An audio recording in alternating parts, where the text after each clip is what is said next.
Some of the reverse culture shock I'm currently experiencing back here in Korea because I've been living in the Philippines for way too long, so nasya-shock ako even though I'm Korean.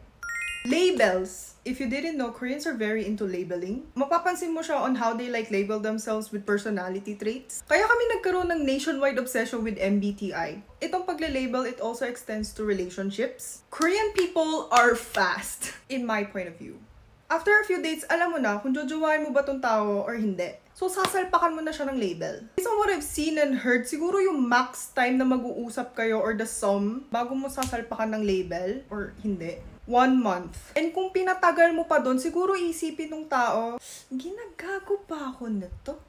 Pero kasi tayo dito sa Pinas, ang resilient natin, no? Pati ba naman sa relationships, napaka-resilient. Grabe na. Yung kausap mo ngayon, gano'n na kayo katagal magkausap? Days? Weeks?